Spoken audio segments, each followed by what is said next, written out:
Oh shit! Fuck! I do.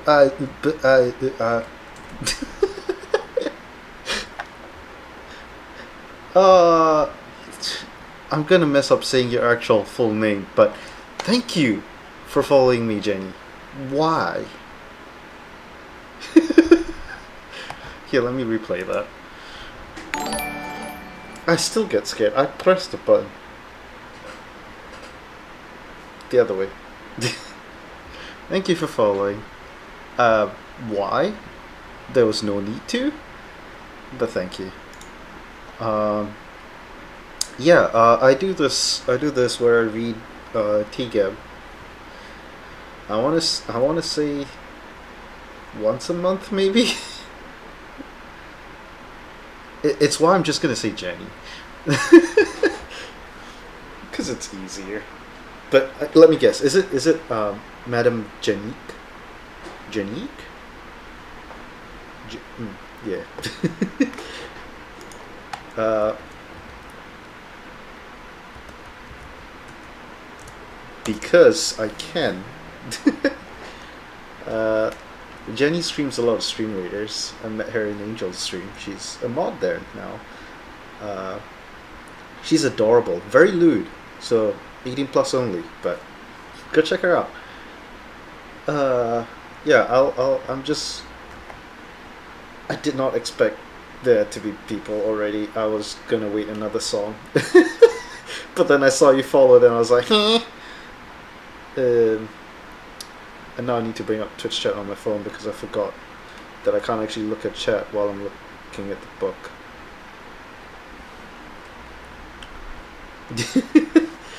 uh,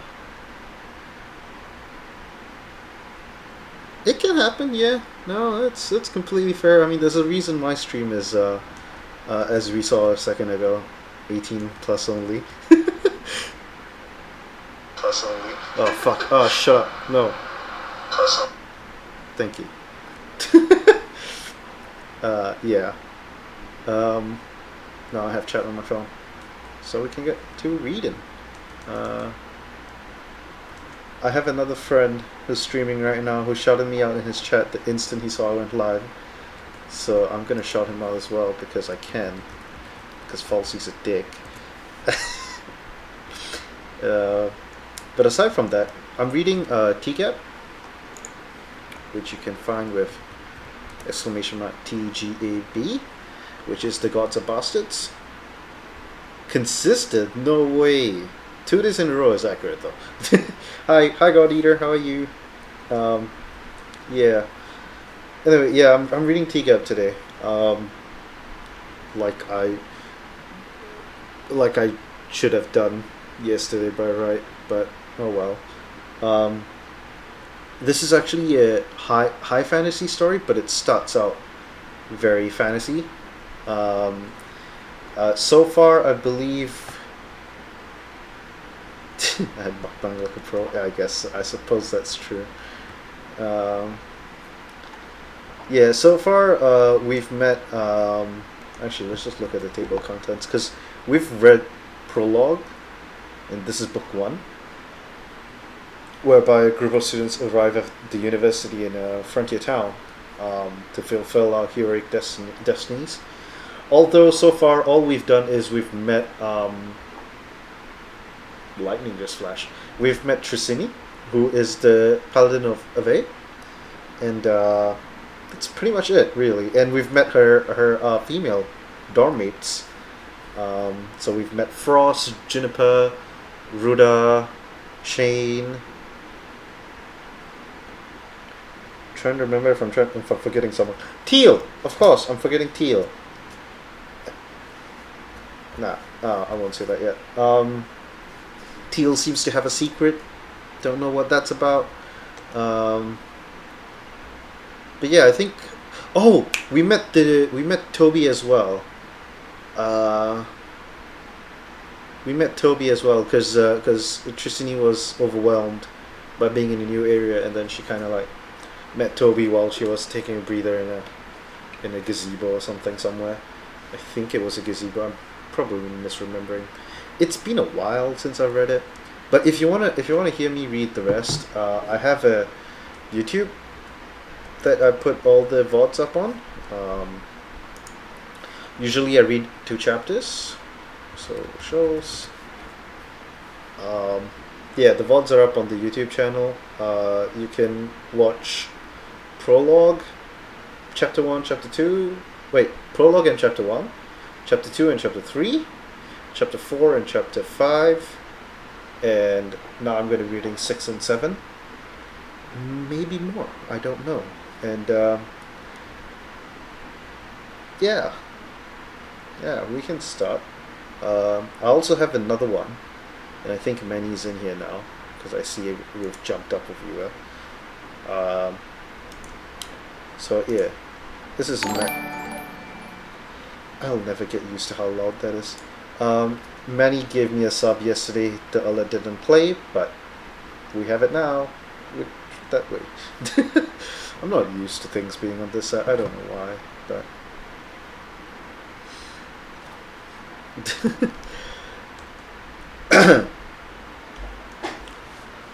Between keeping one eye on his hastily sketched map of the campus and one on where they were walking, and half a year tuned to Gabriel's chatter, Toby's attention was well divided as they made their way to their first class. He hated to snub any of his fellow students, but he simply didn't have any focus to spare for the returning upperclassmen as they passed along the paths. Luckily, they mostly ignored the 2 freshmen as well, so at least he wasn't offending anyone. Hopefully, he'd soon have his feet under him and would be able to pay more mind to people in the future. People were always important. So I saw the other paladin this morning when I was out nosing around, said Gabriel suddenly, catching a bigger share of Toby's attention. The blonde? Yeah, Tricini. Left here, Gabe. Your other left. Up the stairs. Yeah, I met her last night. Very nice girl. Very down to earth. Gabriel slouched along, hands thrust into the pockets of his sweeping black coat. It was a striking effect. Between the coat, his prominent nose, and tousled black hair, he looked like a self-important crow, although Toby perfectly thought he would be a lot better looking if he would stand up straight and dress more carefully. Tall, too. Not bad looking, either, in a sort of gangly way. It's funny, the hand of Eve not looking anything like the Evianic ideal. Eve has absolutely no interest in how pretty anyone is, Toby said wearily. The so-called Evianic ideal is just imperial society deciding that curvy, dark-haired women are attractive because that's what Eve happens to look like. I seriously doubt she's pleased to have her name attached to it. Yeah, well, no offense to Miss Tricini, but I happen to think that ideal is pretty great. Grinning, Gabe finally removed his hands from his pockets and made a vulgar squeezing motion with them. I like a lady with a little something I can sink my fingers into. The story is lewd as well, so it's fitting that Jenny's here. Yeah.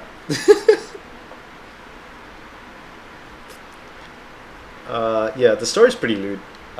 It's an 18+ story. I like it though. It's gotten so much better. But the author is on a hiatus right now. But there is a bunch to read, even if you want to. Like, you can open up a table of contents. Where did I stop at? There we go. Table of contents. We can see this is just book 1. 21 chapters just for book 1, and we have 16 books with a bunch of bonus chapters in there in between. We're not going to reach anywhere near 16 anytime soon because this is a very long-term project. Good to know, indeed.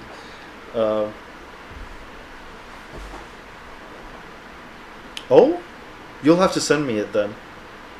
Or, how bad is it? How TOS is it? How TOS is it? Depending on that, you could just post it in chat. Otherwise, you can chuck it in street on, like, you can PM me on Discord because I know you have it, or because I'm dumb and I forget, uh, I do have a Discord that you can jump in and put it there somewhere. I don't know where it would go, but you could put it in. Toby came to a stop. They had arrived at the uppermost level of the university, which housed the administrative offices, the dining hall, greenhouses, and Hellion Hall, their destination. Let me just bring the mic closer, because I remembered this is why I got it. For reading streams. He turned to face Gabriel directly, tucking the map into his pocket. You know, Omnu pays attention to what's around me. The gods don't watch everywhere all the time, but from the things he's revealed during my meditations, I can tell he makes a point to be aware of events in my vicinity. Yeah, you guys are great together, Gabriel said, frowning. Why are we stopping? There's a paladin of Avey at this university, as we were just discussing, which probably means that Avey is keeping an eye on things here. Avey, goddess of war and justice, and the protector of women. A goddess of the pantheon, and thus predisposed not to give you the benefit of the doubt, Gabe. So, maybe it would be smart if you didn't walk around campus loudly talking about girls like sides of meat in the butcher's window.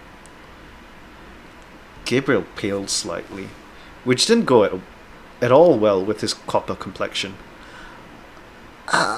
Well, you didn't let me finish. I just think it's a shame how society imposes such arbitrary standards on women. Good on Neve, ignoring all that when picking a paladin. Toby snorted, turning and resuming his walk. Nice save. Yeah, that's me, slick as buttled silk.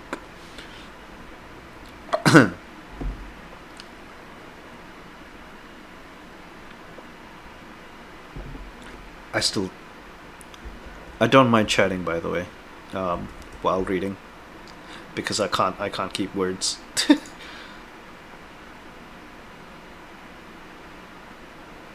I can just the name tells me why it could be.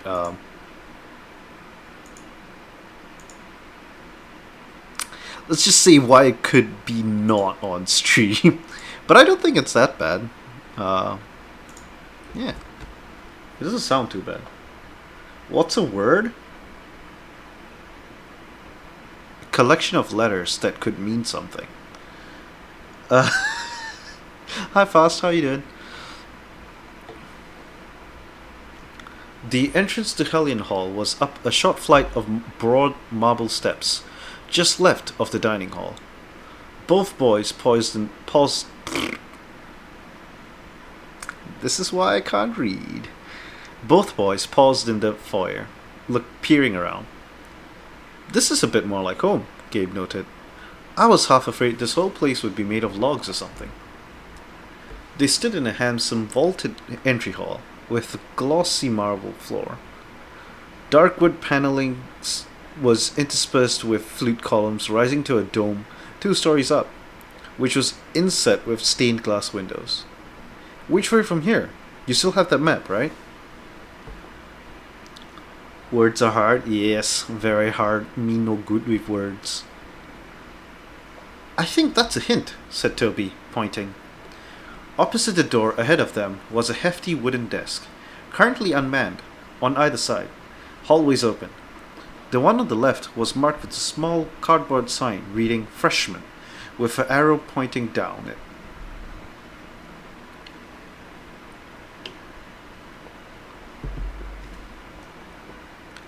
Well, sure, if you're gonna go paying attention to stuff.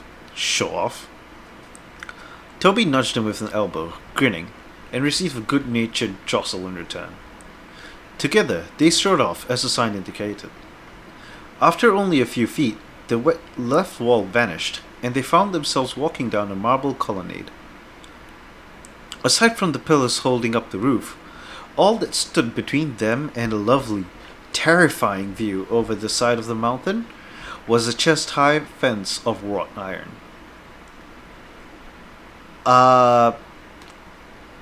Hard. Yes, hardwood. Where was that? I don't even remember saying that.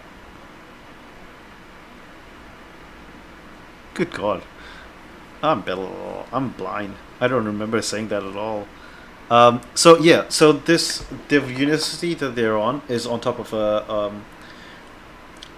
kind of like a mountain, but it's in the middle of like um, not desert exactly. It's in the middle of like plains. So it's called Last Rock. Um, so it's fun, and because of that, everything is at the top of that mountain. So the girls' dorm was fun because their their dorm is a tower that's floating on a piece of land, and it's like floating above everything on the mountain. And so that chapter was fun. I think that was chapter three or four, if I remember right. Um, that one was fun because I'm not good with heights, and Webb described it very well. Webb is the author, or the author described it so well, and yeah, it gave me little ooh. uh, yeah. Anyway, oh good, an outer hallway. Gabriel groused. Does it snow in winters around here? I think we're far too north for that. I think we're too far north for that. Well, that's something. Does it rain? Yeah, you can tell because everything's, not dead. Sir, I believe I have spoken to you about throwing logic around when I'm being melodramatic. The open hall walkway curved around the side outside of the apparently round building. It terminated at a heavy-looking door. Sorry, at a heavy-looking wooden door, which proved to be either not as sturdy as it appeared, or impeccably balanced. At any rate, it swung open easily to admit them to their classroom. The boys found themselves at the bottom of a small amphitheater, with rows of small desks and chairs occupying two ascending levels. They entered at a little stage, on which sat an lectern, and another, much larger desk, which was against the opposite wall near the other door. Their classmates had already arrived. Trissini immediately caught Toby's eye and gave him a bright smile, which he returned. Of the other girls, only Teal glanced up upon their entrance, also grinning delightedly at him. It was good to see them both in good spirits. The rest of the freshman girls were apparently absorbed in the conversation taking place between the drawer and a tiny fluttering ball of light. 3-1, Gabriel murmured. I like this odds. It's like a buffet. At that, although he had spoken barely above a whisper, the dark elf turned her head to fix Gabe with a chillingly neutral stare, and Toby fought down the urge to slap a hand to his face. Gabriel fancied himself a ladies' man, despite the preponderance of evidence to the preponderance? Preponderance. Despite the preponderance of evidence to the contrary. Fortunately, the drow quickly turned her attention back to the conversation. Play Fortnite? No. Hi, Jerkerby. Yeah, no. I suck at FPS.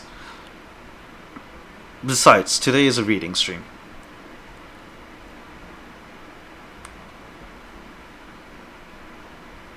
What, I know it's not in the student handbook or any official university policy, the Pexi was chattering loudly enough to be plainly heard. But I read and listened as much as I could about human customs from anybody who helped me learn them. And yes, I know neither of us is human, but we're staying here now, and it's only polite to respect their customs, and anyway, I think this is a good one, right? I mean, it makes sense, right? So since it's our room, we can make it our own official rule. If anybody's having sex, they hang a sock on the door handle, so everybody knows not to accidentally barge in on them. Frost, the drow said with serene patience. Casual sexual encounters are utterly out of the question for me for cultural reasons, and with all due respect, I doubt you will be able to find a physically compatible partner on this campus. This appears to be a non-issue. Also, added a dark-skinned girl in a huge hat and coat one row down. Apparently, boys can't even get in the tower. What do boys have to do with it? Frost began buzzing around in agitated circles. So if the rules never need it, that's fine. That doesn't hurt anybody or cost anything, which is so much better than if it turns out we need a rule and it's not there and then somebody ends up embarrassed or worse, right? I mean, we're new here and there's no telling what might happen and life is unpredictable and all. Especially since none of us knows all that much about the customs. You get what I'm saying? It's a comfort thing, said the green-haired woman softly. Rules help us know what's expected of us in unfamiliar surroundings. You present several compelling arguments, the elf said seriously, her eyes tracking her darting roommate. I find your proposal agreeable. We shall consider it a rule. Okay, good. Frost slowed her oscillations, settling into a hover over the desk. Okay, that's fine then. Gabriel chose that moment to swagger up the stairs, ringing the amphitheater, and lean against the nymph's desk, grinning. Hi there, I'm Gabriel. Well, hi, she turned, to face him with a bright smile. My name's Juniper. Juniper, I've never been so delighted to learn anything in my life. So, did you invite all these people? I was hoping we'd have privacy. She laughed delightedly, but from next row up, Trissini lowered her eyebrows, staring hard at Gabe. Once again, Toby repressed a groan. Hassling female students was the quickest possible way to get on the hand of Away's bad side. Not that Juniper seemed at all averse, but even that had its inherent risks. Obviously, the Dryad wouldn't be here if she were hostile, but Faye were unpredictable at best. He had to let his friend make his own mistakes, but maybe smaller ones to start out? His ruminations were interrupted when the door fell on the far wall opened and a slender blonde woman strode in. Class rule, she announced. Anyone not in their seat when I reach mine will be expelled. From a catapult.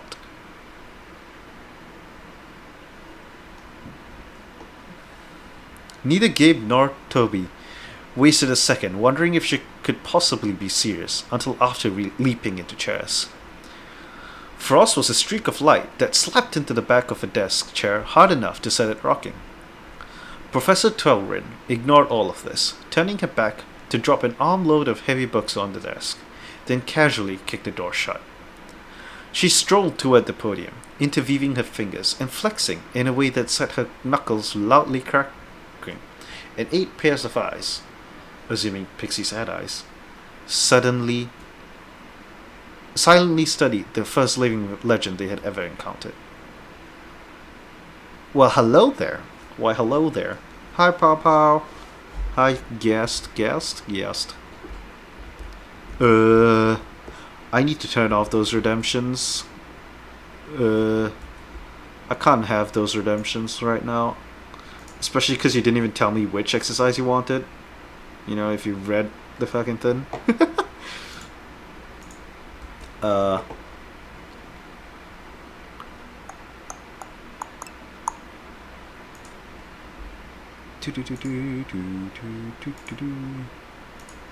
And manage rewards.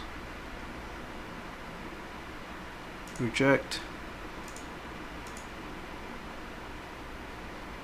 Oh, whoops. I gave someone else their points back. Oh well. Yeah, I'm turning off that redeem for now because I don't want to do exercise while I'm reading. Maybe during the break, but not right now.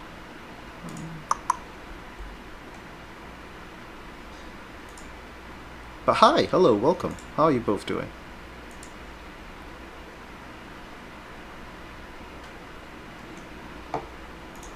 Alright. Redeem's been turned off. You good? That's cool. Are you both playing DBD again?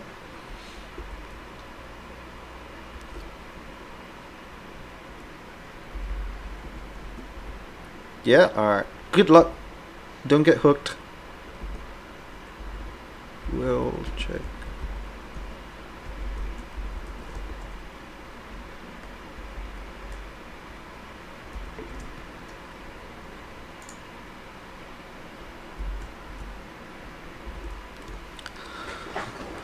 Alright.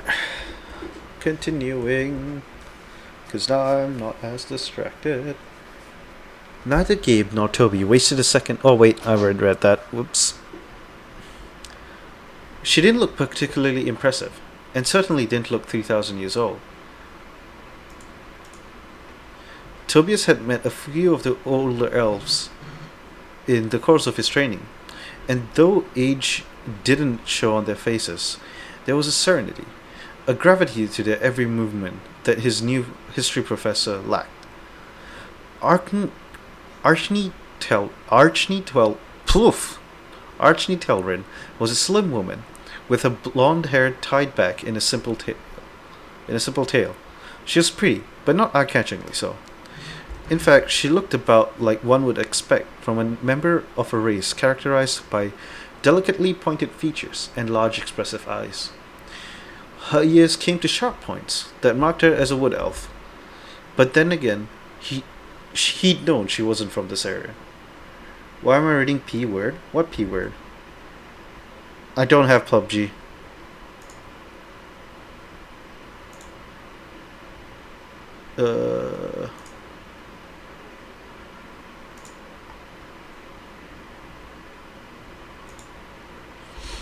I don't have PUBG. What do you mean by P word? Pretty word? Particular word? I don't know what P word is. But I'm reading a book. Exclamation mark TGAB. Penis word? Am I reading penis? I don't know. But yeah, I'm reading this book. It's a high fantasy. It's not porn word. I lie. Good luck with games, lie. I know you three are playing. She didn't look oh wait, I already read that. Fuck me. The professor halted next to the podium, resting a hand upon it, and slowly dragged her gaze across the room. Her eyes were green and vibrant enough to be striking, even from across the room. Suddenly, she grinned lopsidedly, but it was not a humorous expression. There was something predatory in the set of her eyes. Slightly tipsy and murdering people? That sounds like a great time.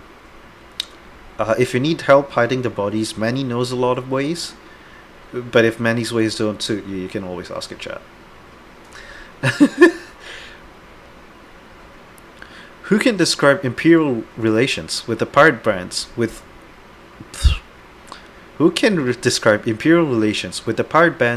which the Terran Empire has treaties?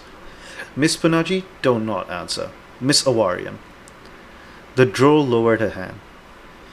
Terras has nearly identical treaties with the Punaji pirates of the Azure Sea in the east, and the Tide Striders of the Grand Mary in the west. In fact, these treaties and their attendant imperial support are largely the reason those two bands have grown to dominate their respective territories. The pirates agreed not to hassle imperial shipping, and in return are not attacked by the Terran Navy. Indeed, both are expected to render aid to one another during any crisis on the sea. Correct, but shallow. From another perspective, the Empire is, in a sense, paying pirates to exclusively prey on overseas interests.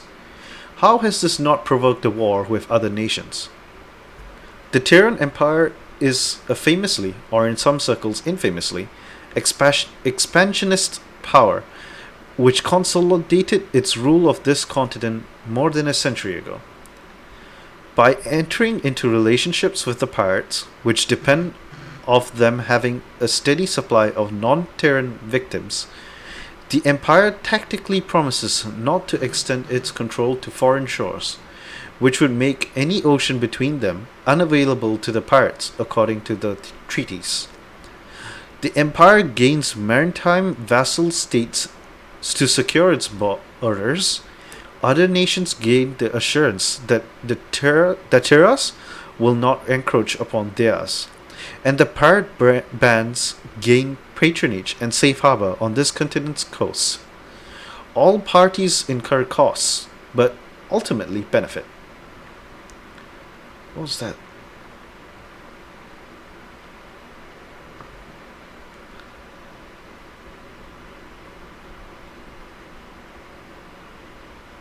Bruh.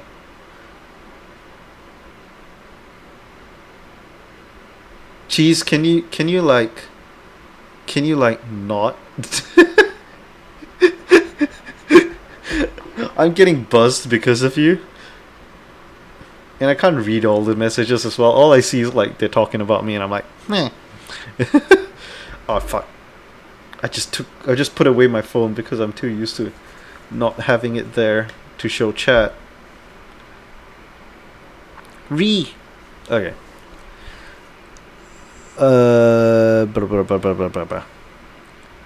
To Toby's left, the girl in the hat twisted her mouth as if tasting something awful. But Professor Twelrain nodded approvingly at Shane. Excellently reasoned. Can someone explain how mortals have historically interacted with fairies? Juniper, Frost, do not answer. Yes, Mr. Arkin. By staying the hell away from them, said Gabriel with a grin. How colloquial, Mr. Arkin. Care to expand on that slightly? Well, everyone knows, or should, not to accept gifts from the Fae, or make any deals with them, or try to attack them, and to always be as polite as possible if you do meet one. But, yeah, honestly, the best policy is to avoid them as much as possible. Professor Telrin folded her hands behind her back, fixing him with a flat stare. Why? Professor? There have been no wars against fairykind, no marriager interactions at all. Why this aversion? Just gonna mute that chat so I don't get pinged every time they say a thing.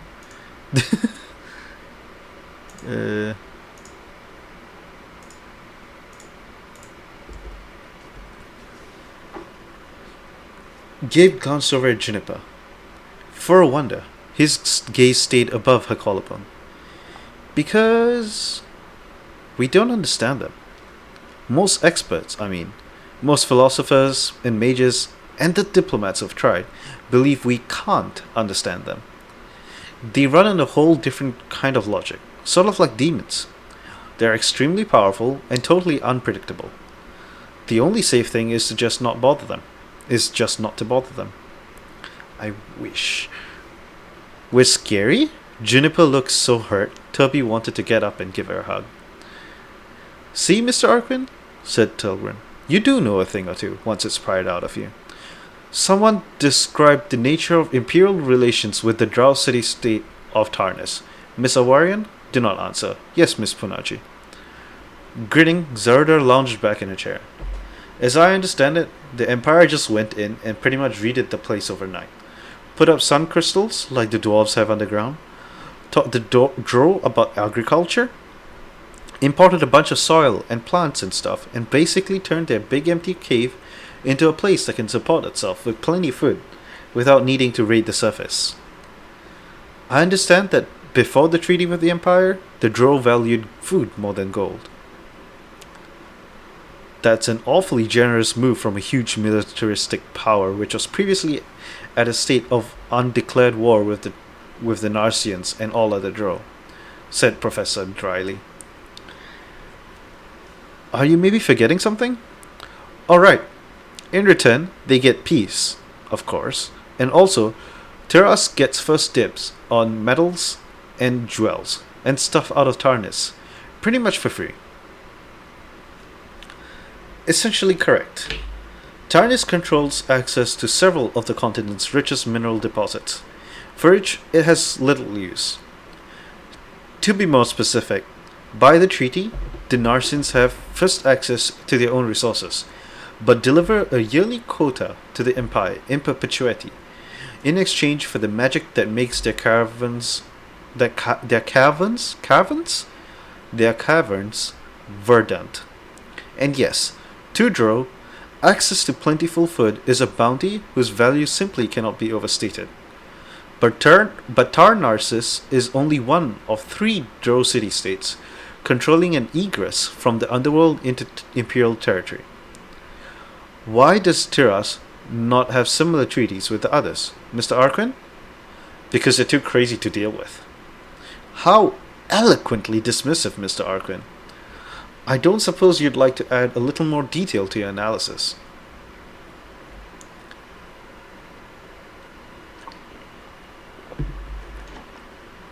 Why am I reading this? Because I want to. Also because I've read the previous 5 chapters and prologue already. And I kind of want to read all of the book. And, I mean, to be fair, I did start it because I really do like this book. I've read all the way, by the way. I really do like this book, and I kind of wanted to do a reread. But, knowing me, I know that I will get very bored of a reread if I'm reading the same book again with no, like, I guess a push factor.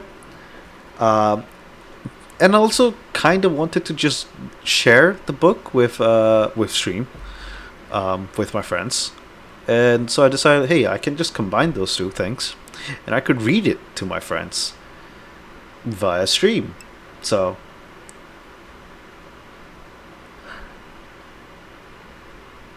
you guys are together, aren't you? Hi, Pulse. Hi, Chokerby. Fuck me.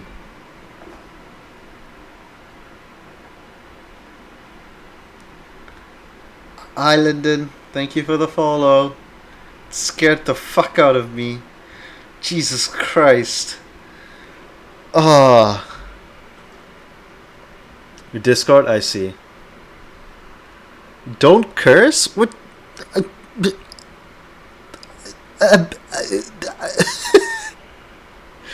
I have 18 plus on my stream. I have the mature filter on. I can curse. It's not against mature TOS. For the rest of you who are wondering, Lyndon, Guest, Chokerby, Guest, Pulse, Palmaru all know me from NS. Lyndon knows me from Poly, from Diploma. R21. Push-up stream when? Oh, push-up stream when I am not doing reading streams. Don't expose. Well, I mean, you're the one with your real. Yeah, whatever. No, I can't. I don't want to do push-ups in the middle of like a chapter. It feels weird, because I have to get up and move the camera and do push-ups and then get back on camera. It's a bit weird. I mean, no, I don't have a table that's tall enough, and this desk literally ends right here. Alright, hydrate.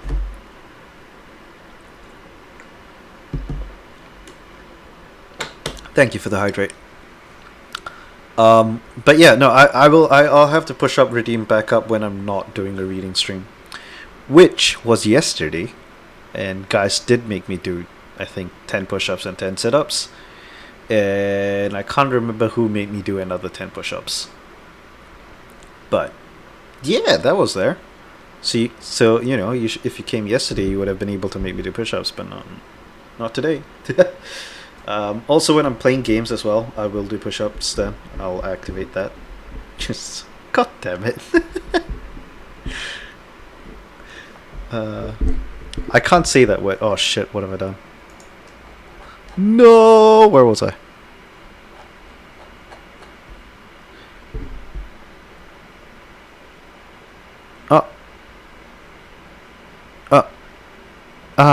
Yes. Okay. Yeah, I can't say that word.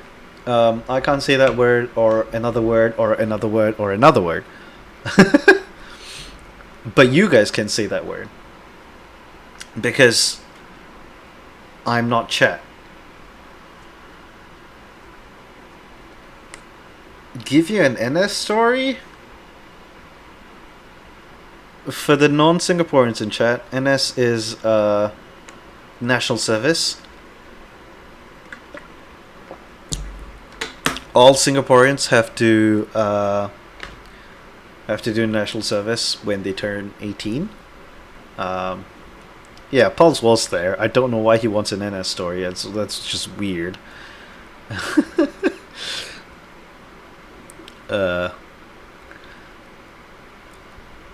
It's slightly weird having everyone here.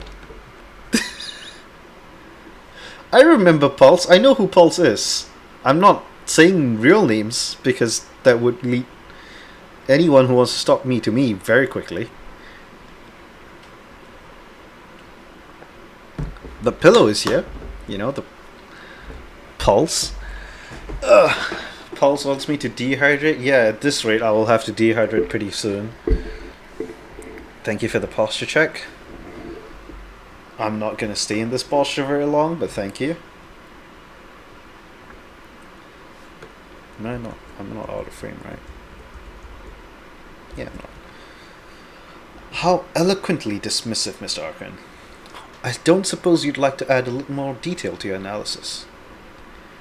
Gabe grimaced, but he straightened his chair, continuing. Well, of the other two Drow cities, one has refused a treaty like the Narsian one, without saying why, and the others literally are too crazy to deal with, or at least too aggressive. You can't do diplomacy with people who attack diplomats on sight. Again, more or less correct, though it would be closer to the truth to say that the Akaveri explained the... Wait. Though it'd be closer to the truth to say that the Akvari explained their reasons for declining commerce, and the Empire failed to understand them. What has been the most significant drawback of normalized relations with the Tarnarsis? Yes, Mr. Kane. Toby lowered his hand. Dwarves. Dwarves is not an answer, Mr. Kane. It is not a sentence, or even a sentence fragment.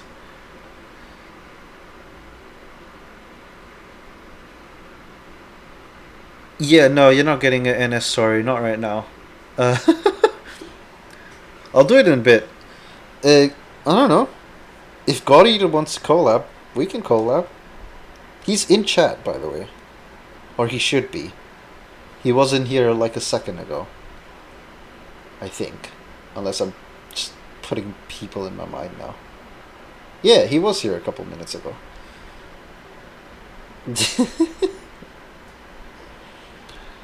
Jesus Christ, you guys.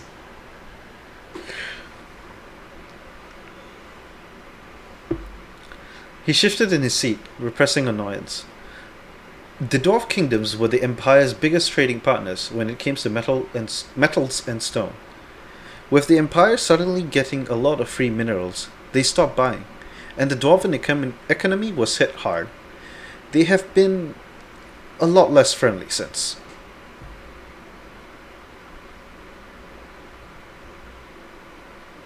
Economies. The Dwarves are hardly a monolithic entity, but you are correct.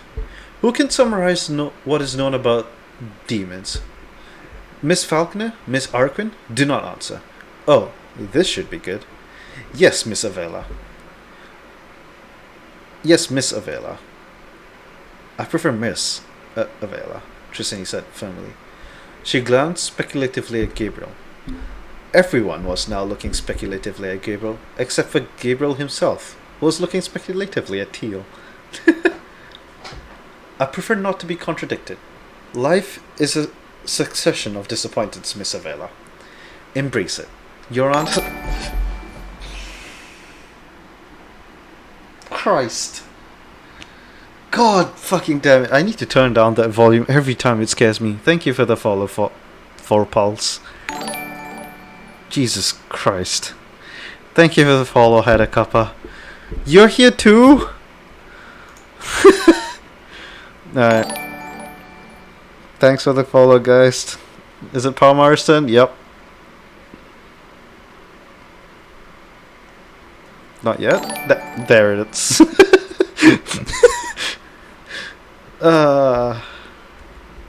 Thank you all for the follows.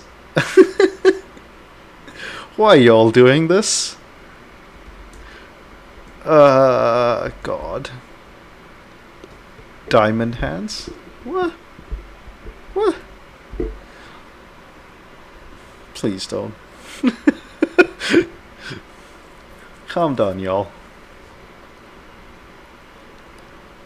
Speaking of diamond pickaxe, I will be playing Minecraft. Maybe not tomorrow, because I don't know if I'm going to be streaming tomorrow, but I will be playing Minecraft, and I will be having the crowd control mod on, so y'all can use points from the crowd control thing to mess with me in game. And you can buy bits and use bits as well on the crowd control app to mess with me in game. So, if you want to do that, of course. But yeah, I'll be doing that next time. I won't be doing that tomorrow or day after, probably. I believe the crowd control thing is that way. There should be like a little wrench icon that's there. Why are you guys doing Craigasms? Oh, Sam! I alt-tabbed and now I see that you contributed. Oh, you don't see that on the phone. Well.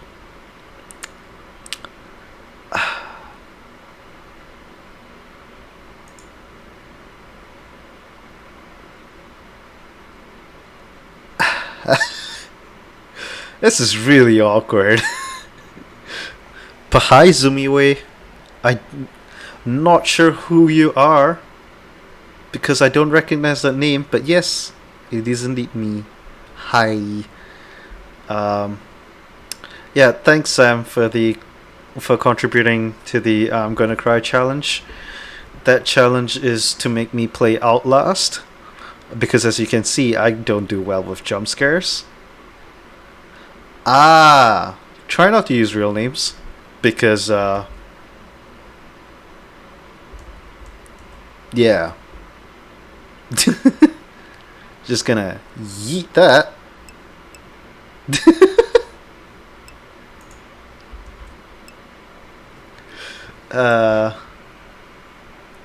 This, I suppose. Why do I keep getting ping?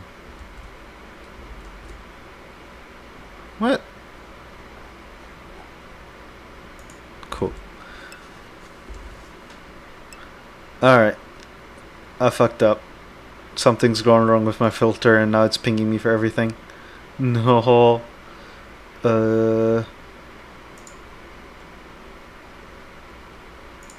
Why do I still... Oh my god, please stop.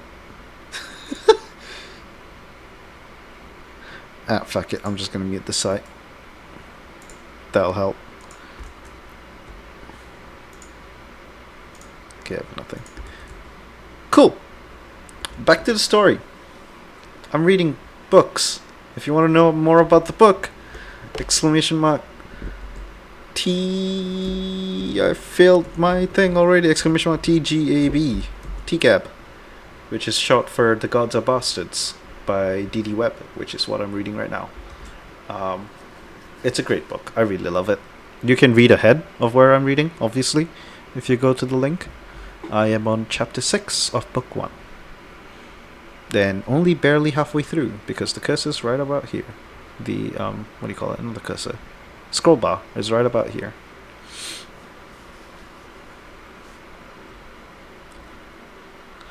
Triciny visibly gritted her teeth before replying.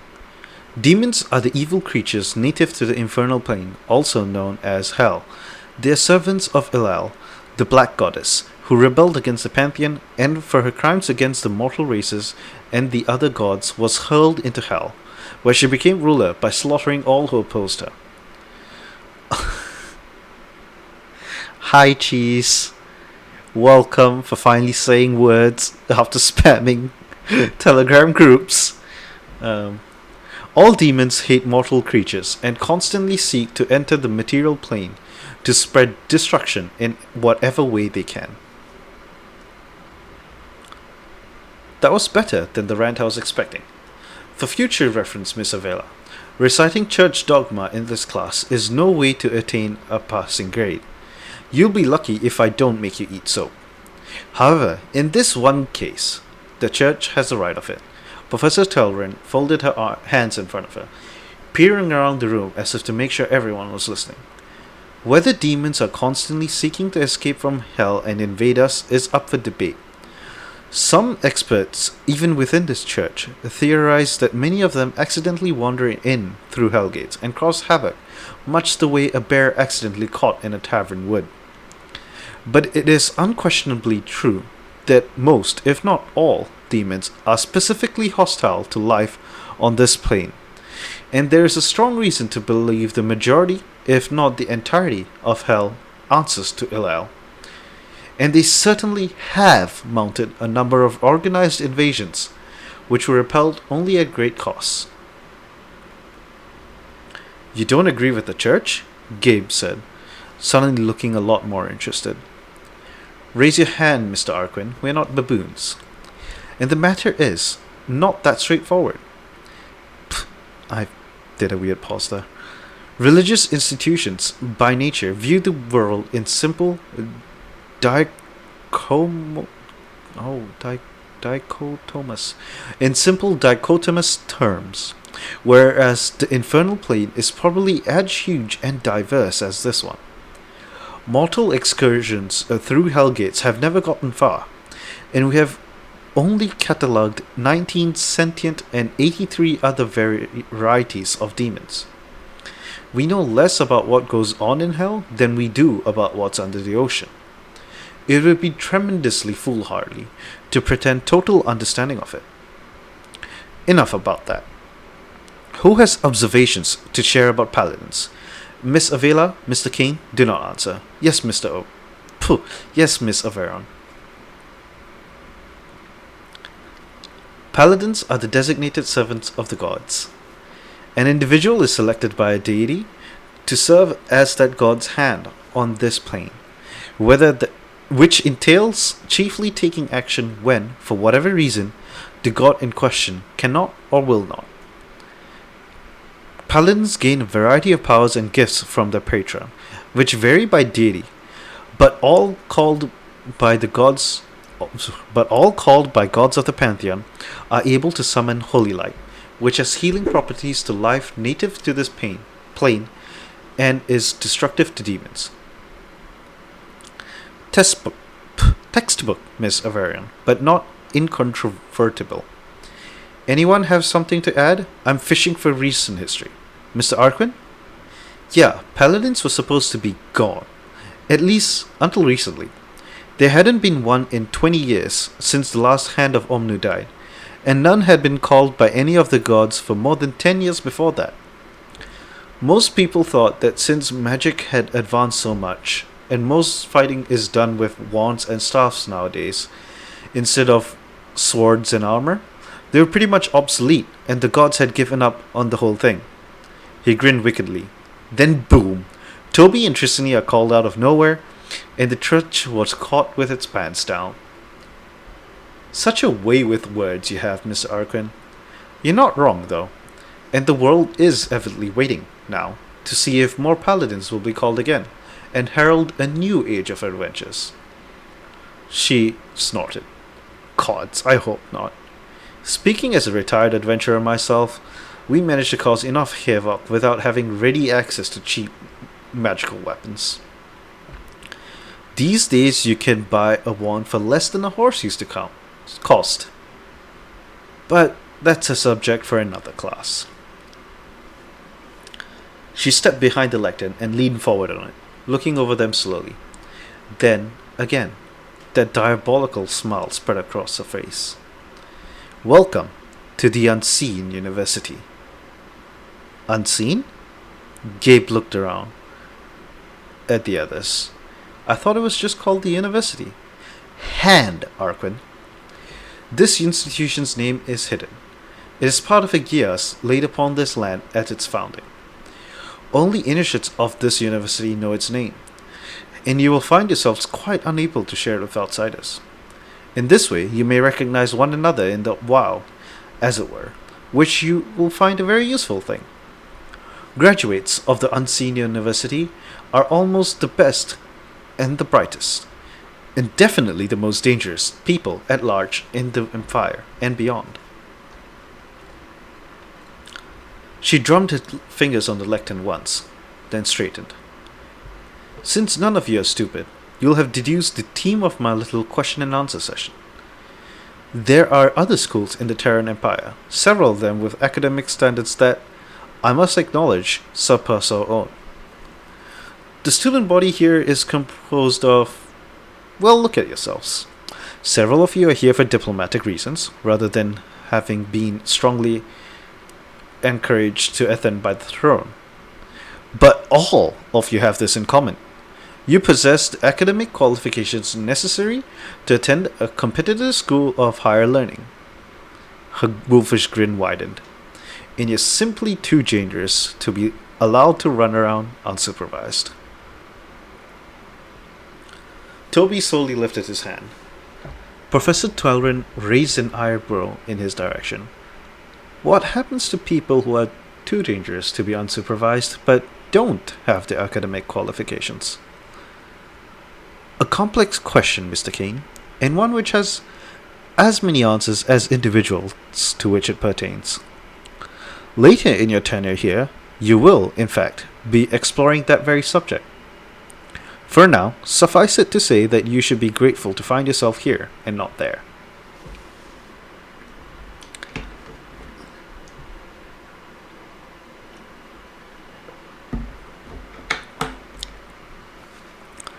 She stepped around from behind the podium and began to pace slowly up and down the stage. Given the unique nature of our student body, we do things a little bit differently here. Book learning is all well and good, and you can expect to do a great deal of it, but our entire curriculum is strongly skewed towards the practical. This class, for instance, has been billed as History 101. Undoubtedly, you were surprised to find there is no textbook. Yes, I do expect you to learn some history, because understanding the past is a necessary first step in not blundering back into it. But in truth, this class will be an ongoing examination of the forces that move people, both as individuals and nations. She spread her hands wide, smiling more kindly around the room. Why, in other words, do people do what they do? This is something you, in particular, will very much need to understand. You'll all go out into the world and be expected to have a great impact on the course of events. In fact, more of you than otherwise are going to end up leading large groups of people. Trissini folded her hands again and resumed her pacing. You'll find the same emphasis reflected in your other courses, to varying degrees. Our music program is, in fact, designed to produce fully competent and accredited bards, individuals who are roving entertainers, diplomats, and on occasion, mercenaries. As such, it covers a great deal that would horrify the music students at Terrassian University even to contemplate. Herbalism is a required freshman course rather than an elective, and could be more correctly called How Not to Have an Embarrassing Plant-Related Death. Jesus Christ, I could not get through that sentence. On the other hand, martial arts are martial arts, and not much goes on there that doesn't elsewhere, though in that area our standards are toweringly high. The point is, she went on, coming to a stop, everything you think you know about school, you can forget. Those of you who aren't familiar with imperial academic traditions are actually at something of an advantage here. All but one of your first semester classes will be taken in the company of the people in this room. You are a unit, my dear freshman, so I suggest you begin getting used to one another. There is no organized competition as such, but between your class and the others, again, she grinned that disturbing grin. But some of them may take it upon themselves to organize their own. You have been warned. Which brings us to the homework.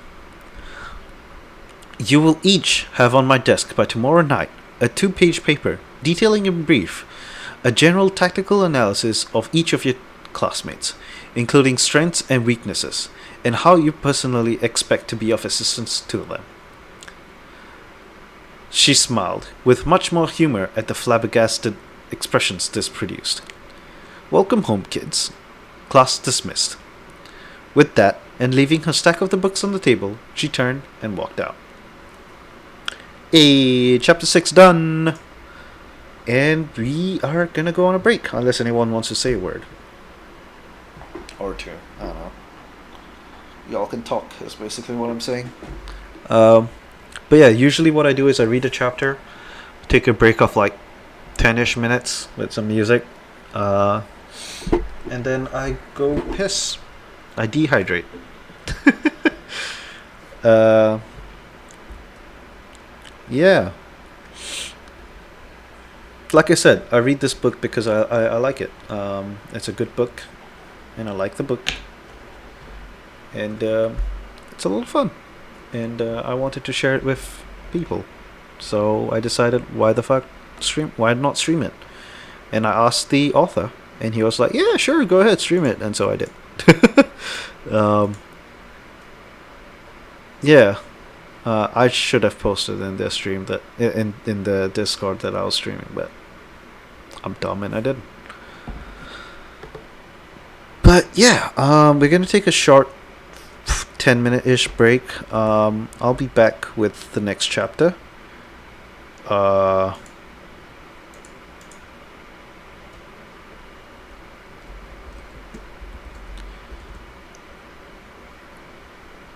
yeah,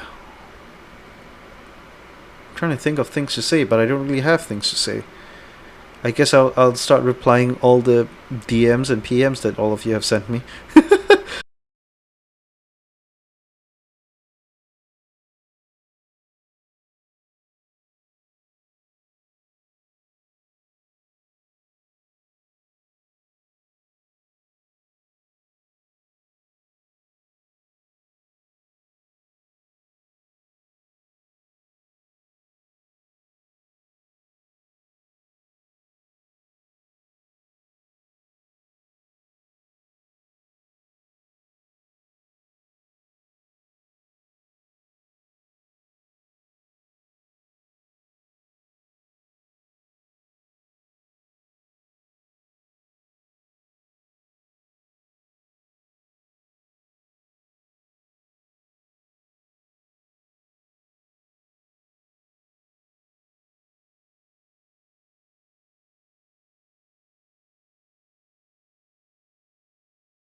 Hi, Lyndon.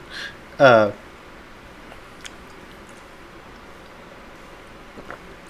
I'm waiting for the song to end, and then we will get back to reading book. So just as a reminder, mainly because Anna just came in, um, the book we're reading is TGAB. Yes, Lai? Getting back together.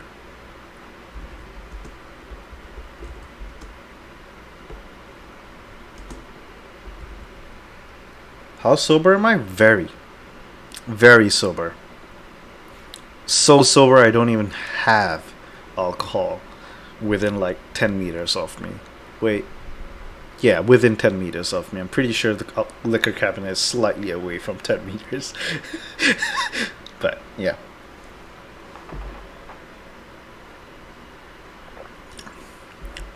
The thing I'm drinking, it's buttermilk. Uh, honestly, I wouldn't mind that. I kind of want a karaoke. I miss karaoke, and there were times where I used to. There was an old Discord that I used to be part of, that I still am part of, but they don't do this anymore. We used to organize karaoke nights, and we would just like sing, just a couple people sing, and because of time zones, we would have it at like a.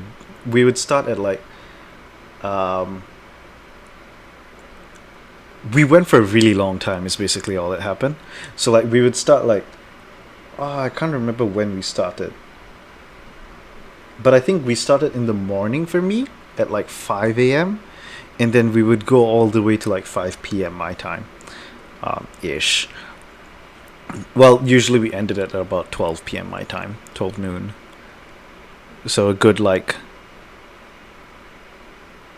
7 hours? Yeah, 7 hours. A good 7 hours. Basically, that would allow people who have like different time zones or whatever to like, when they wake up, they can join, or when they are about to go to bed or come back from work, stuff like that. Um, I might, I will try get a karaoke night going. Um, yeah, because that was a predominantly U.S. server, so that was a good time for them. It just had like a couple international people like me. I should see if they're willing to do that again. But a lot of the old people who used to do that are gone from that Discord. So, sad. Sag.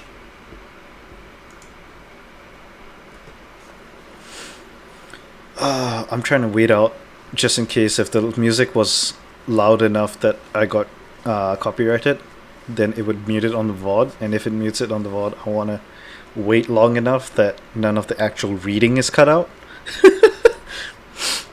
um, but yeah, I'll definitely try to do it, Anna. Um, yeah, but yeah, lie. No, I'm sober as shit. You've not seen me drunk yet. I don't think any. I'm trying to remember if Lyndon has seen me drunk. There's a chance that Lyndon has seen me drunk in Japan. Um, but no, I know for sure none of the CNB guys have seen me drunk, or at least not badly drunk. Uh, no, actually no, I don't think they've even seen me tipsy. Oh, what a shame. I don't drink often enough, but I still have a really good like tolerance limit, so I don't get tipsy easily either. So if I do go drinking, it's like a chore.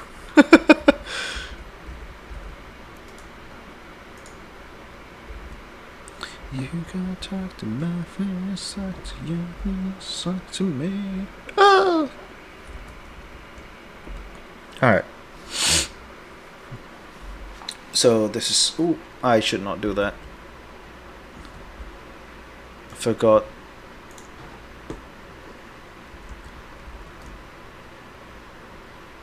How can I drink buttermilk? Okay, so it's called buttermilk, but it's really just like curd milk.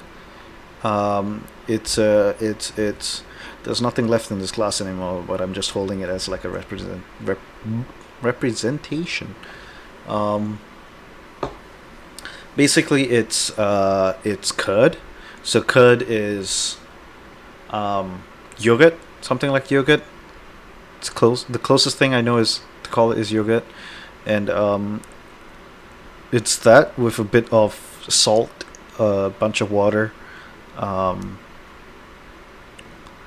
if you've had like salt lassies in Indian restaurants, it's like that except minus spices. So yeah. Anyway,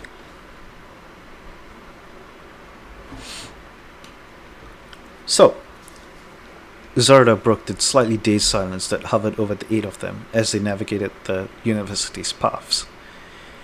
Anyone else have the distinct feeling they've accidentally been sent to the Looney Island and we're all gonna die?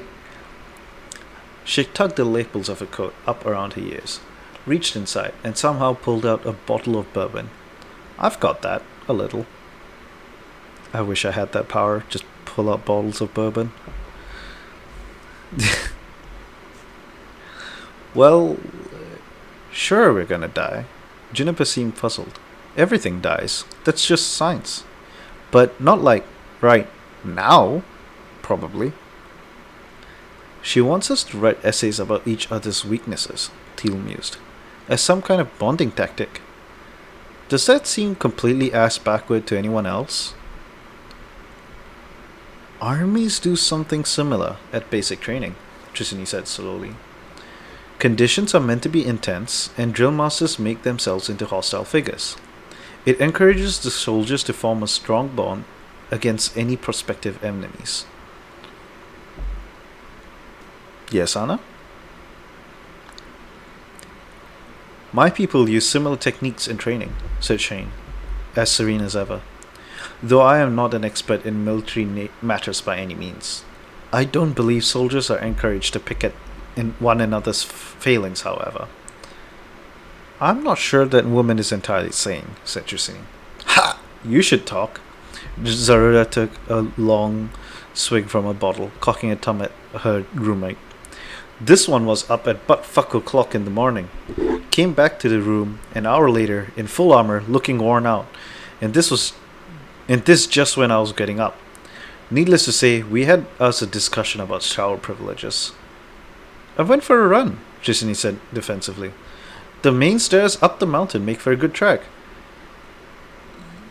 You ran down and back up the stairs? Teal boggled at her. In armor? Of course in armor, Tricini retorted testily. People who expect to fight in armor should train in armor. The academic life is no excuse for me to get soft. Damn, girl, said Gabriel. There's not getting soft, and then there's that. My buttermilk is really different for Canada. Yeah, I mean, it's Indian. So,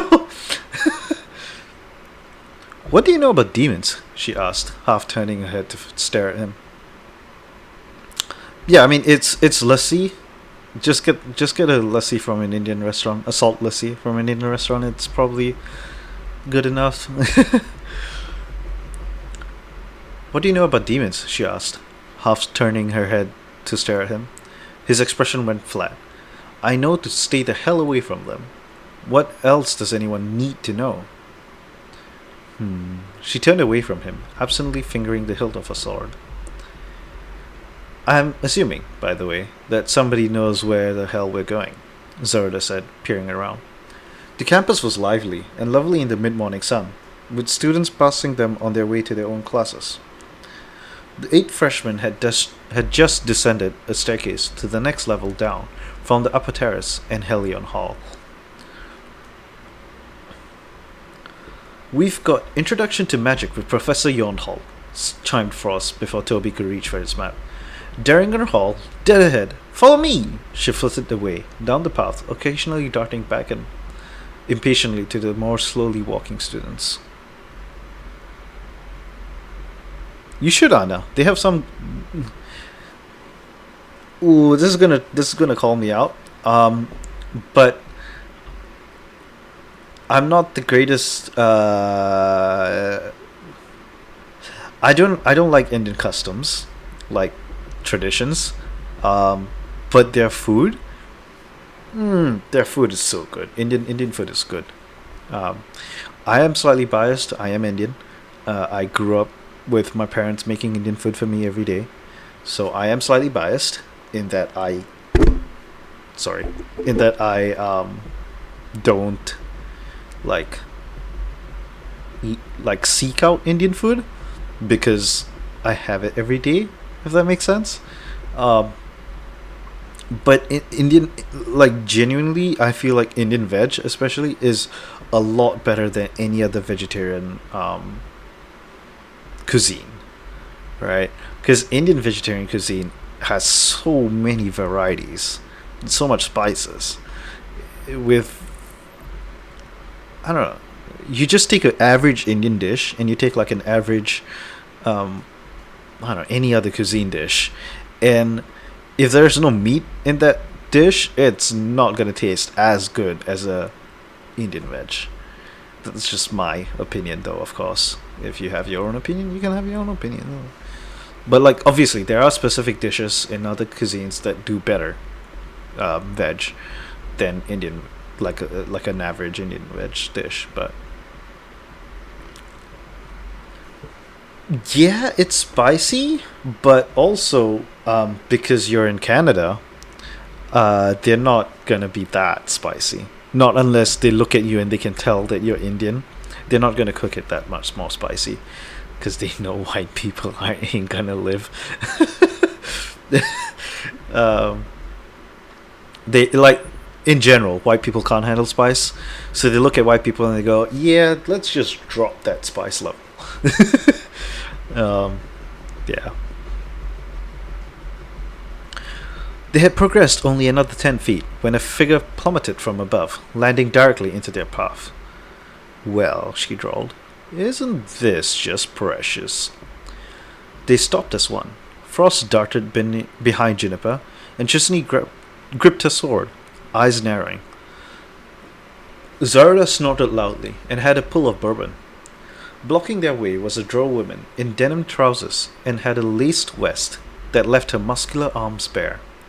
She wore rectangular shades of black glass that hid her eyes, and her white hair was combed and gelled into a spiked ridge over the top of her head. The eyes dyed a livid green. Folding her arms across her chest, she sneered.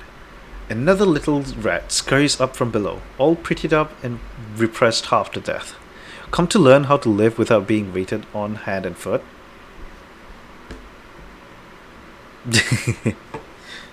Yeah, there's a lot of elements of Harry Potter. It's it's very much there's a lot of magic in the story. It is fantasy. No matter what else, it is fantasy. I say it's high fantasy because of things that have happened. Actually, I say it's sci-fi fantasy, but that's spoilers. So I say high fantasy because of other reasons. Um, yeah, I don't know. It's good. I love the book. I love the book so much. Author's on the hiatus right now, so unless you're like me who fucking blitzed through this book, or rather these books, um, in like, I think I had a total read time of like maybe 3 months or 4 months for these books. I'm talking about all fucking 36 books.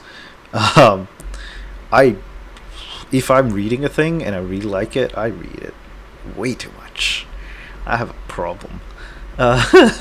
People are addicted to like fucking drinking, drugs. I'm addicted to reading books, specifically storybooks, because I can't read anything that's non-fiction.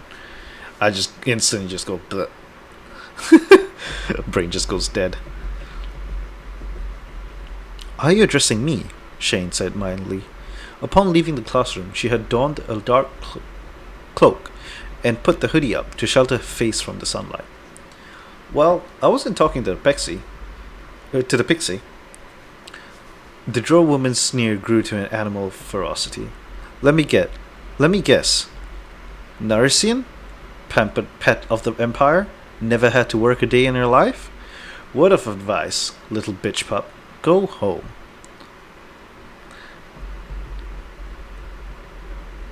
Same, Anna, same. I probably read it in around the same time, if not shorter.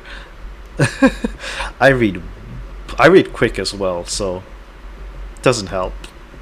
Because this book is long. Each chapter is like, it takes me reading aloud. It takes me about an hour and a bit, to read one chapter, along with chatting to chat. I will admit, but yeah, like for example, the previous chapter took us about 1 hour 10-ish minutes, 1 hour 15 minutes. You know, this one's gonna take us about the same time, which is why I'll almost always when I do a reading stream I end about 3 hours in, because I just get tired, man. Although not today though. I think I will end, but then I'll come back with maybe gameplay. Anyway. Word of advice, little bitch pup. Go home. Okay, I think that's just about enough of that, said Toby firmly, stepping in front of Shane. If you'll excuse us, miss, we have class. She transferred her gaze to him, eyed him up and down, and smirked. Yeah? And? So, this is what we're doing?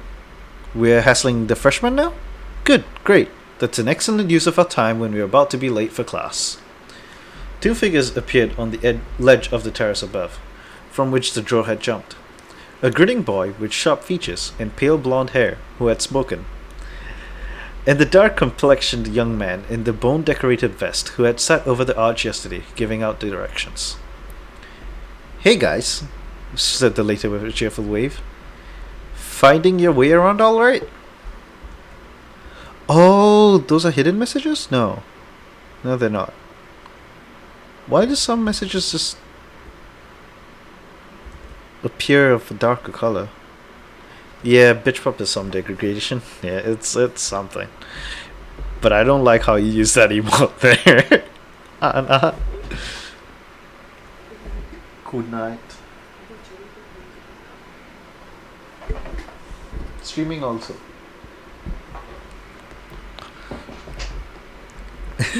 That was mom. Where was I? Hey guys, said the later with a cheerful wave. Finding your way around alright? Until very recently, yes, said Shane. Yeah, sorry about her, said the blonde. I'll do something, but you know how it is. She terrifies me. Also, I'm hoping to sleep with her at some point. Fuck you, Chase, snapped the drow, glaring up at them. I'll pencil you in. How's Thursday at 11?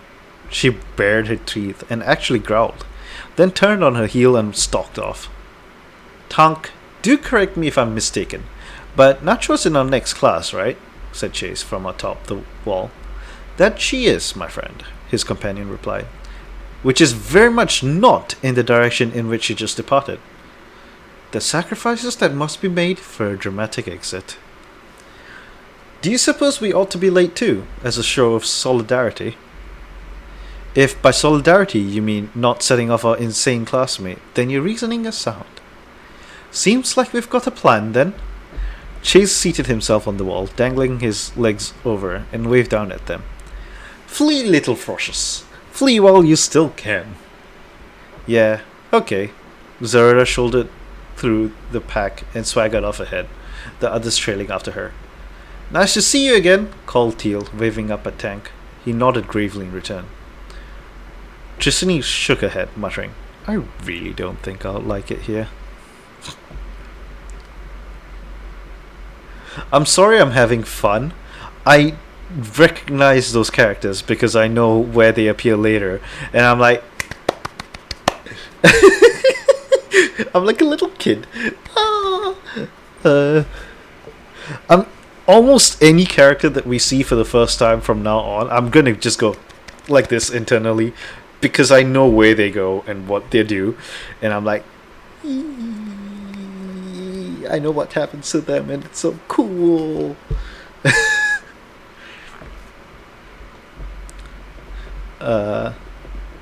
It's a good book. Please read it. Don't listen to me reading it. Like, honestly, I don't do it justice. Listen, get your own voices for the characters. Because I can't do voices. I'm not good at that.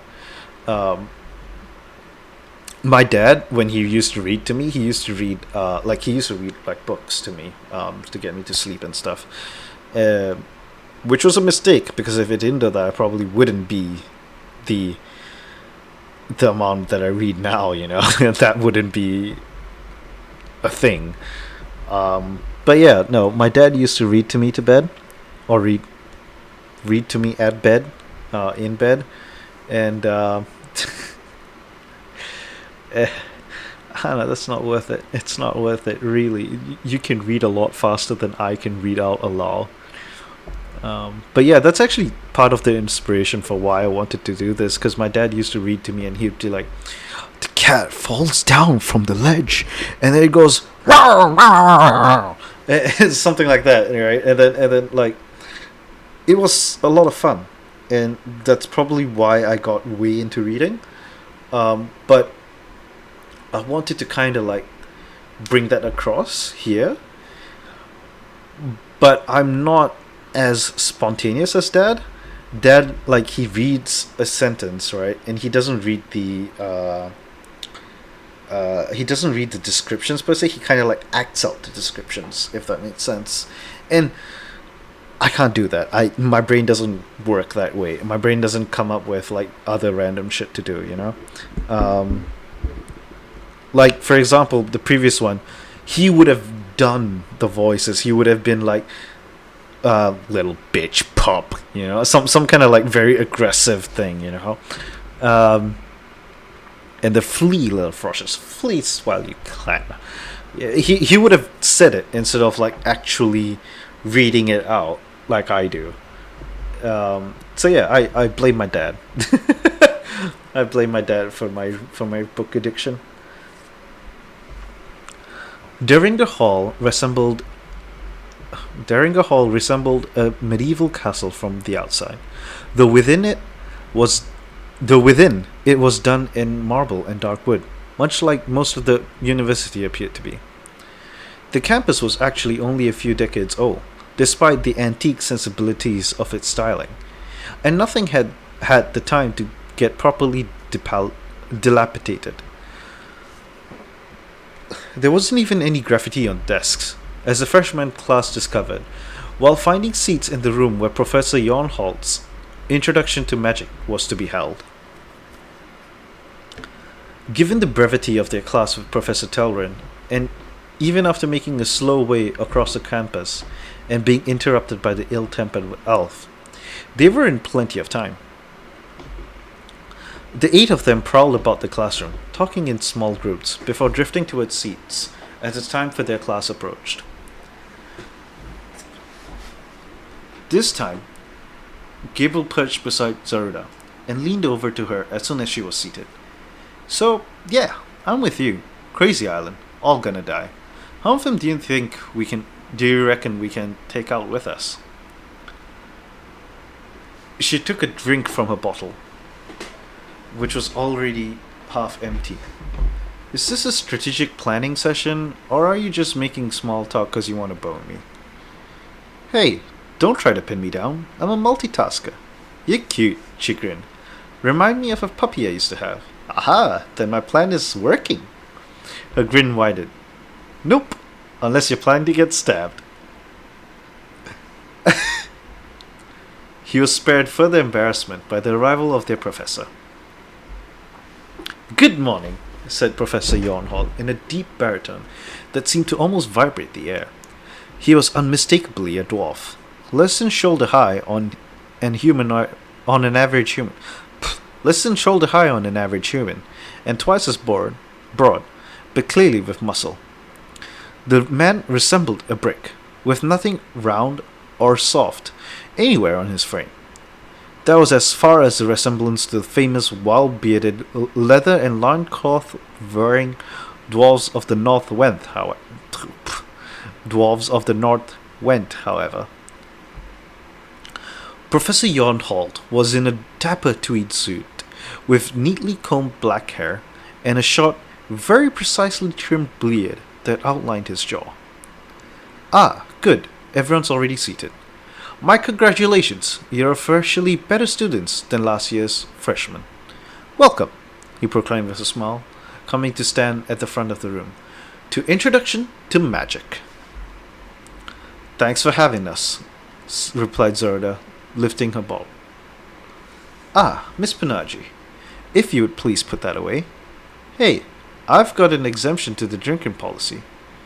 For the campus, yes, I was told. But there's no eating or drinking in this classroom. She grunted, but tucked the bottle back into her coat. What is magic, then? Asked Yonholt with a jovial smile.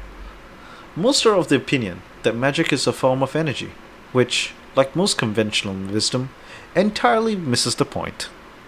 Some energy is magical, yes, the divine, the arcane, the infernal, and the even less understood work of the Fae, to name a popular few.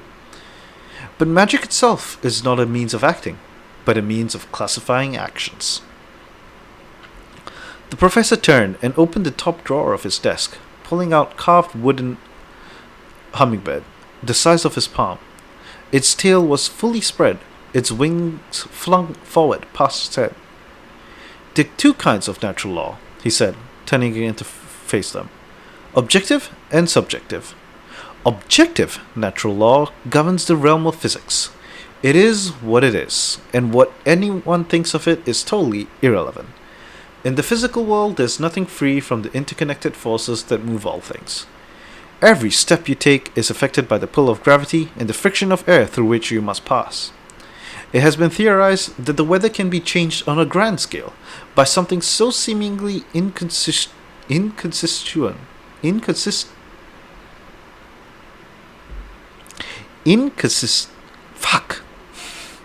inconsequential. There we go. God damn it. On a grand scale by something so seemingly inconsequential as the flapping of a butterfly's wings on the other side of the world. This is why so many things, of which good weather is a good example, are beyond our power to predict. Though the processes by which they come about are rational, consistent, and in theory predictable, we are never able to know the entirety of the forces of work. With me so far? He grinned at them, and in the absence of any disagreement, continued. This is an example of physics in action.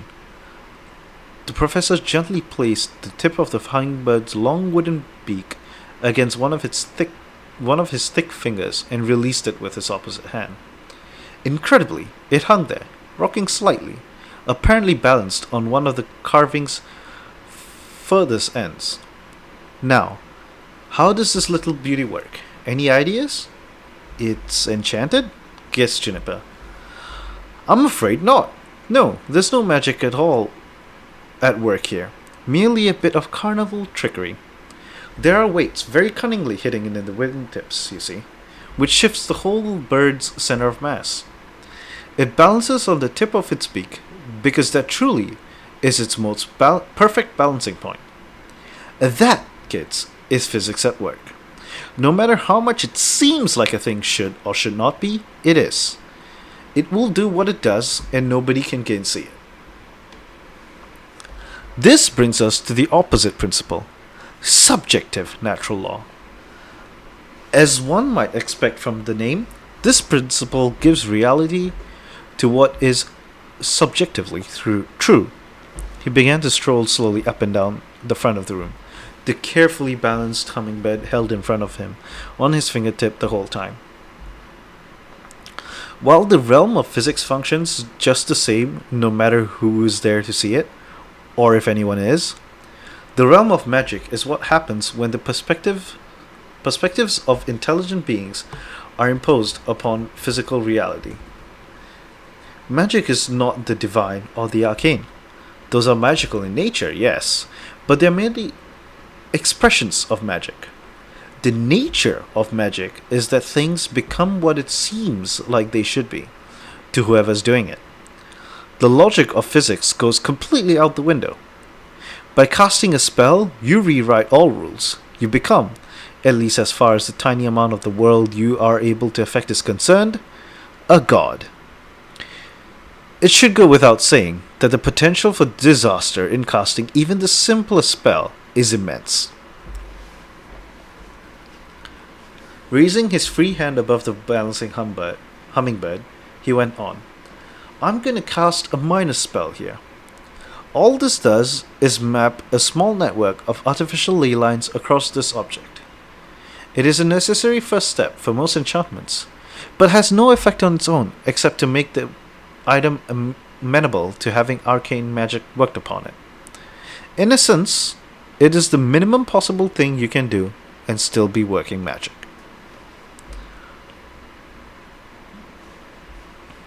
There was no light or sound, merely his hovering hand and intent expression.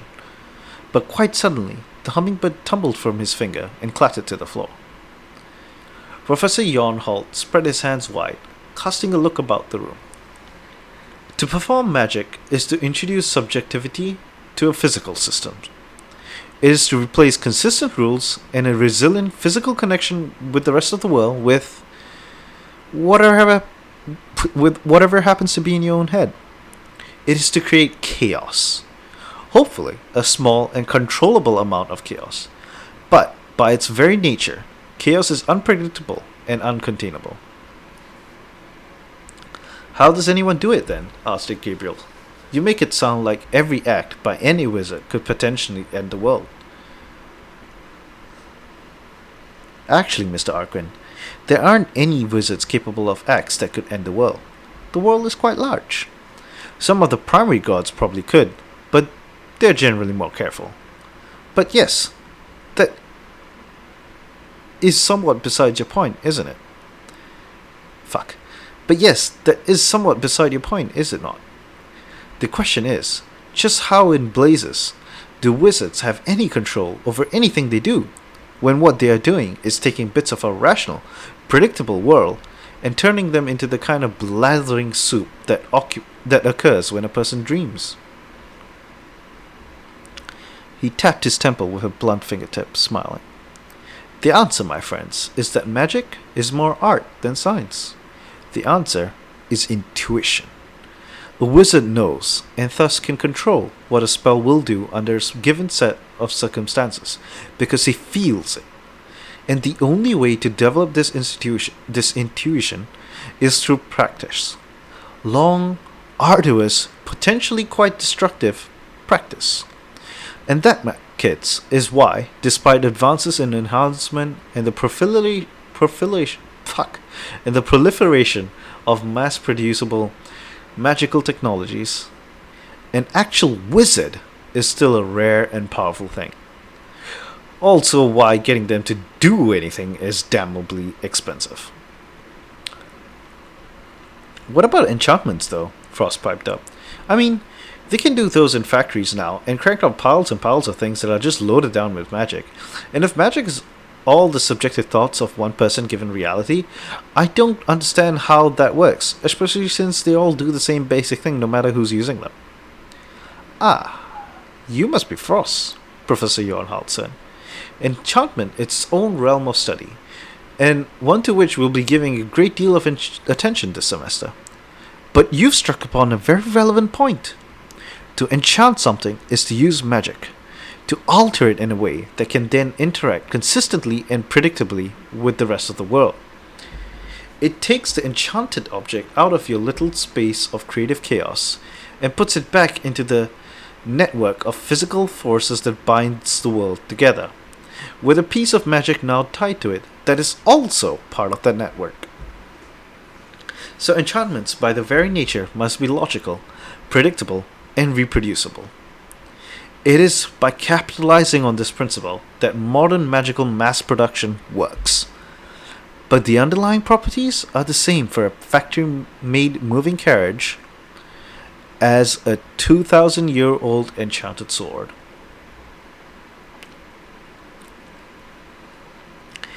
He cracked his knuckles, flexing his arms, and shook his hands as though limbering up, wearing a cheerful grin. But I believe that's enough dry recitation for our first day. I like to start my freshmen off with a few simple tricks. They say a picture is worth 1,000 words after all. Now, nobody panic. I need water.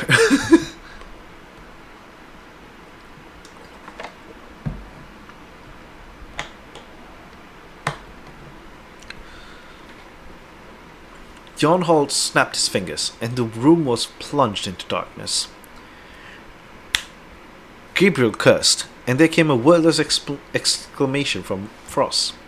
But his injunction not to panic proved unnecessary. It was not pitch black, but merely quite dim. They could all still see each other plainly, especially Frost, who illuminated those nearest to her in a cold blue glow.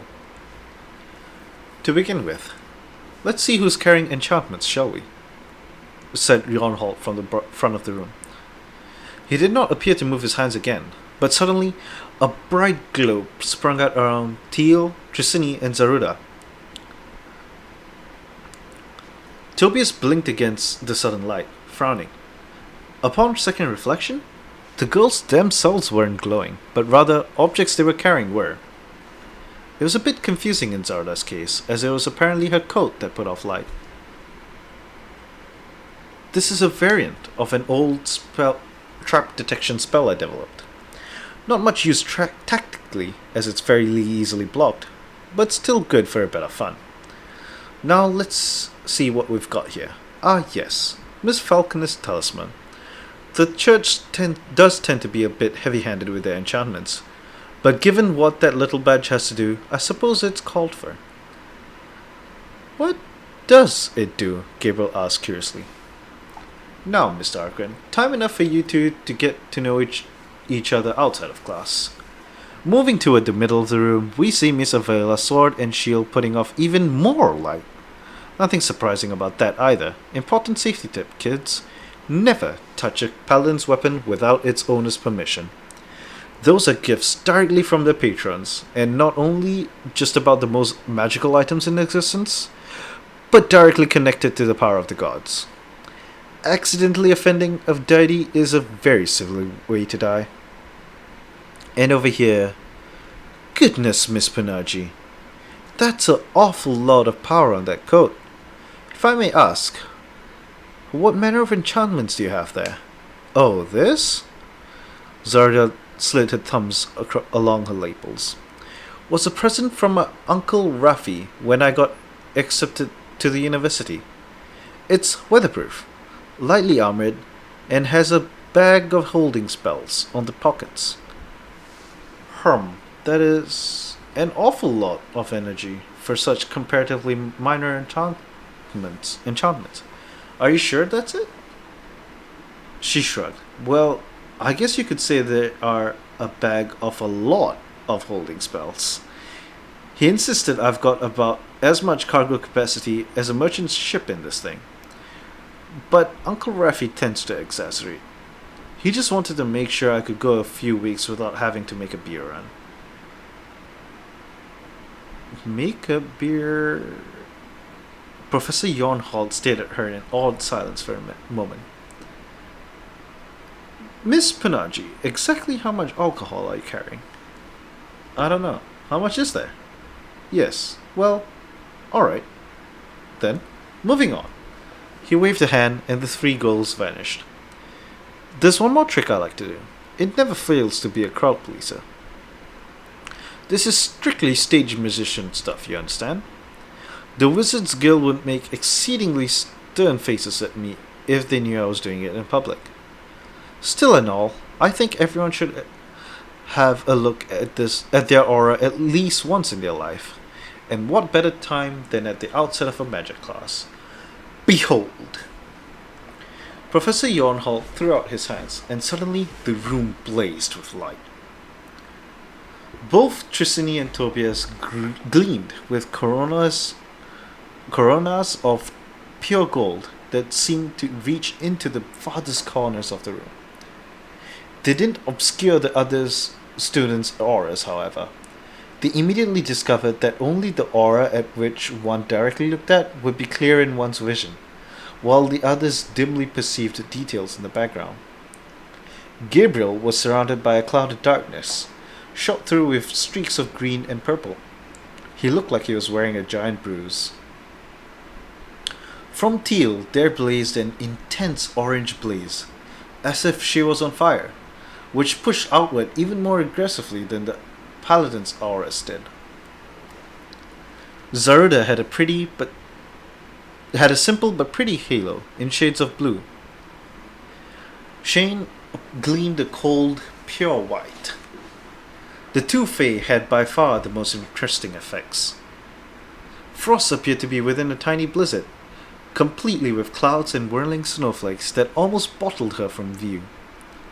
And Juniper was illuminated by a beam of sunlight from above, with vivid grass constantly growing and vanishing from the floor below her, and illusory butterflies flitting about her head. Shiny, whispered Frost in awe. Yonholt gave them a few minutes to study each other before gesturing again. At his command, the glows faded from around them, and the light came back up. The classroom looked suddenly drab, and somehow surreal after the light show. I know very well how tricky this campus can be to adjust to, so I'll spare you the indignity of homework for your first day. Besides, if I know Professor Telrin, and I do, she's got you doing something absurd and borderline sadistic. Bear with, kids. She takes a bit of getting used to, but I'll think you'll come to quite enjoy her classes. And, I would hope, this one. For now, though, you are dismissed, and I'll bid you good morning. With a final smile and a wave of his stubbly hand, he turned and strolled from the room, humming. Now that one I like, said Zaruda, even if he won't let me drink in class. I wonder if any of our other professors will be reasonable people, or more like Telrin. Well, Telrin hired all of them, Gabriel noted. I liked her, Juniper protested. Oh. Hi, Mir! Sorry, I didn't see you say hello. Hello! How are you?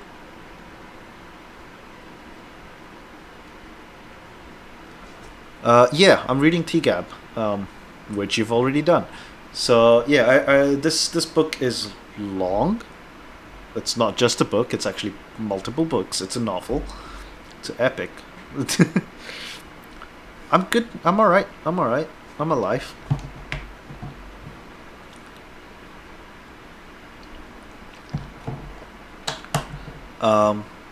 This is actually chapter 7. I have read. Oh no, I didn't check out to you. I'm sorry. I forgot.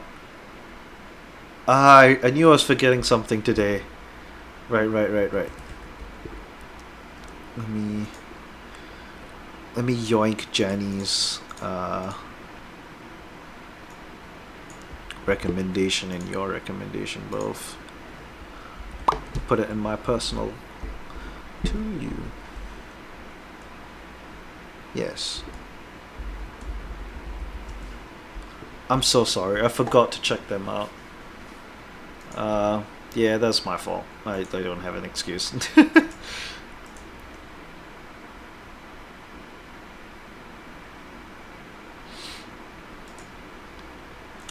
Oh, god damn it. I got distracted and I started reading Discord notifications.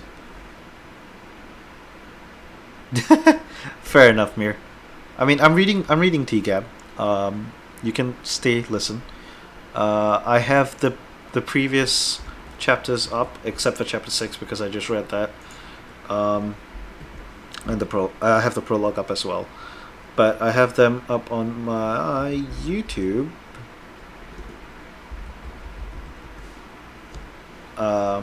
Yes, that. The YouTube channel, I think, has a playlist. I haven't checked that in a while. I should check that actually. Really quickly. Yes, I have it as a playlist. TGAB live reading. It's basically the prologue and prologue till chapter 5 right now. After this, I'll have chapter 6 and 7 up there as well, because I'll yoink the WAD and upload it. I don't do any editing for the YouTube. It's really just a place to store VODs, uh, which is all I'll be using it for, really. Yeah, that's about it for YouTube. Uh, yeah, go watch them if you want to hear me read the rest. I don't recommend it. I recommend actually reading the book itself because it'll be a lot faster. Because I don't stop every 10. Like, you don't need to stop every couple minutes to talk to chat. uh, oh, this chapter's nearly done. Let's finish it first. Twitch doesn't store VODs. Twitch deletes VODs after 2 weeks, I think it was. I think it's 2 weeks. Yeah, Twitch deletes VODs. It's not good. I don't like it. The professors don't worry me nearly as much as the other students, Trissany said grimly. If that what's her name was any kind of indication. Nachwa, Shane supplied. Thanks. Anyhow, we're free until early afternoon. I think I'm gonna find the chap. I think I'm gonna go find the chapel. Wait. Teal stood up, grinning conspiratorially. If you don't want to run into the rest of the student body, and I'm with you there, at least for now, consider this. The dining hall is open whenever we want to use it. And it's a bit early for lunch, which means we're less likely to have to share. Eating in relative privacy sounds delightful, said Shane quietly. The others exchanged glances and shrugs. What the hell, said Zorida, standing and pulling her half-finished bourbon back out of her enchanted coat. I could eat. So yeah, you would have to save Twitch VODs, like, specifically.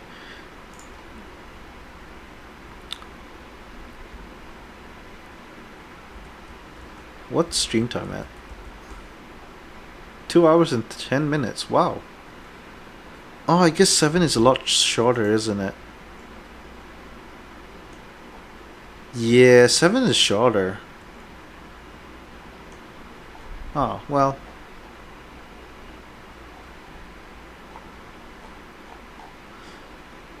We could do 8. Oh, sorry. But I believe 8 is fairly long. Yep, 8 is longer. 8 is fairly long. No, I'm not gonna do 8.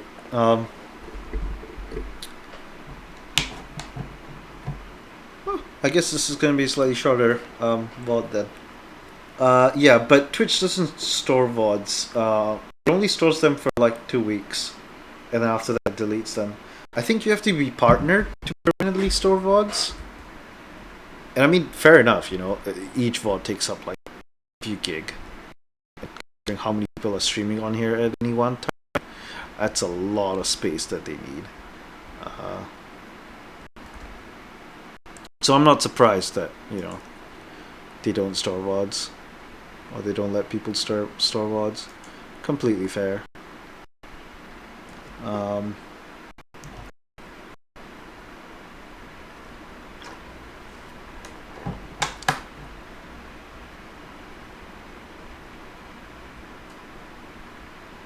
Oh, falsely ended.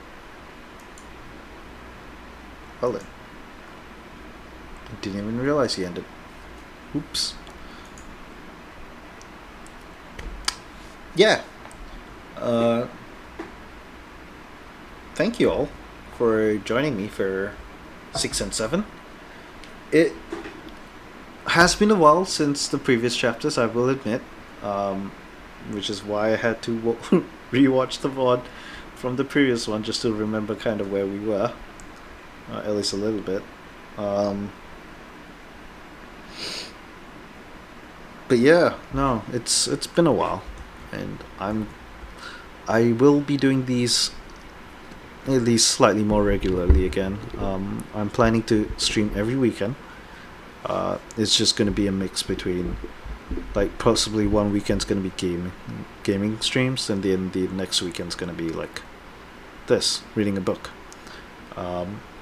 reading a book is a lot easier to get set up with and do, so that's why I'm doing that.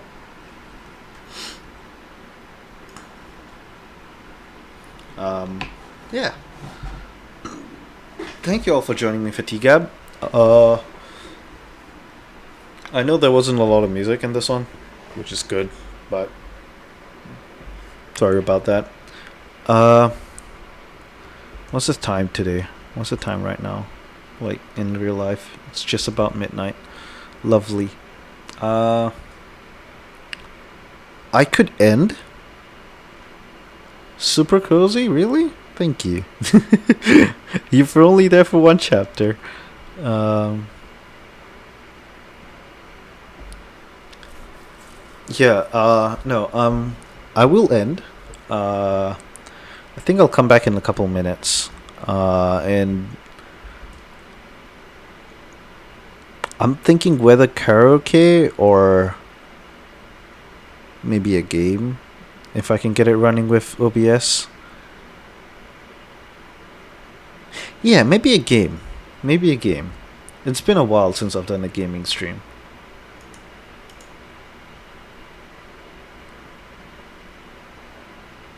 Yeah, let's do games. It's been a hot minute.